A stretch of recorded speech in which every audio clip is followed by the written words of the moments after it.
Bonjour, et bien écoutez, aujourd'hui je suis très heureuse de vous retrouver, mais comme les autres jours, en vérité.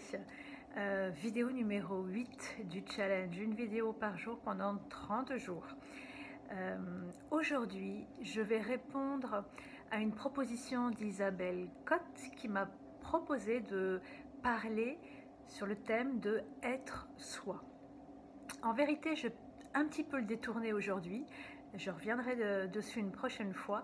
Et aujourd'hui, je vais surtout parler du thème devenir soi. On sait bien que devenir soi, depuis les temps antiques, la Grèce antique, c'était inscrit sur le fronton du temple de Delphes. Connais-toi toi-même et tu connaîtras l'univers et les dieux. À savoir que tout le mystère de l'univers, nous l'avons en nous, et plus nous allons chercher à le pénétrer, et plus nous parviendrons à pénétrer celui de l'univers et des dieux, du monde extérieur, car le monde intérieur et le monde extérieur se répondent. Ce dont j'aimerais vous parler aujourd'hui, c'est en lien avec la question de l'héritage. Je pense que souvent, les gens mènent leur vie sans trop se questionner. Et je pense que devenir adulte, c'est à un moment de sa vie s'arrêter et chercher à comprendre l'héritage qu'on a reçu de nos parents, des générations passées, de l'environnement et autres. Tel que nous arrivons au monde, il n'y a pas que nous sommes déjà faits, construits, tissés de plein d'histoires qui nous dépassent. D'histoires, on parle de cet inconscient collectif qui nous habite quand on arrive sur Terre. Donc on n'arrive pas vierge de toute histoire, on n'arrive pas neutre, on arrive déjà chargé de tout un passé quelque part et de toute une charge énergétique, émotionnelle. Et je pense que pour devenir soi, il faut faire le choix de devenir adulte. Et devenir adulte, c'est prendre compte, chercher à comprendre cet héritage, en prendre compte et surtout faire le tri dans cet héritage. À savoir distinguer ce qui nous appartient de ce qui ne nous appartient pas.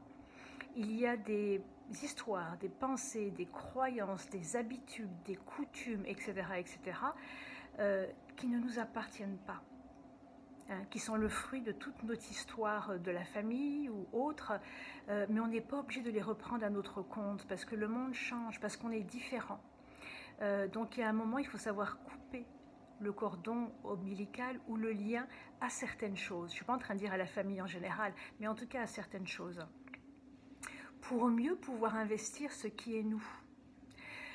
Donc il faut vraiment être capable dans tout cet héritage qu'on a reçu et toute cette chose qui fait ce grand nous, qu'est-ce qui nous appartient, qu'est-ce qui ne nous appartient pas, qu'est-ce qui vibre pour nous, qu'est-ce qui est vrai pour nous, qu'est-ce qui est en lien avec nos valeurs. Et je pense que ce questionnement, qu'en vérité pas forcément grand monde fait, beaucoup de personnes le font, mais moins que ce qu'on pourrait s'imaginer, nous permet de devenir adulte et donc d'entamer ce cheminement vers soi. Donc on n'est pas obligé de prendre à notre compte tout ce qu'on a reçu de notre environnement, de notre famille, des personnes proches, etc. Voilà.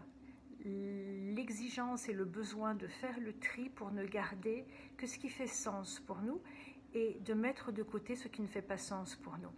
Et je pense que déjà, en entamant cette démarche, on voit plus clair en nous et on voit plus clair sur le chemin que l'on souhaite emprunter pour devenir soi. Voilà, petit éclairage du jour.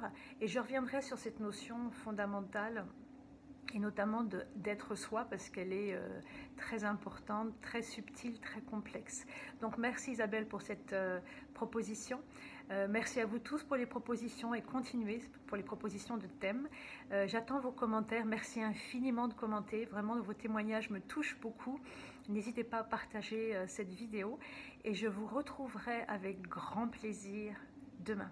Belle fin de journée, je vous embrasse, à demain, au revoir.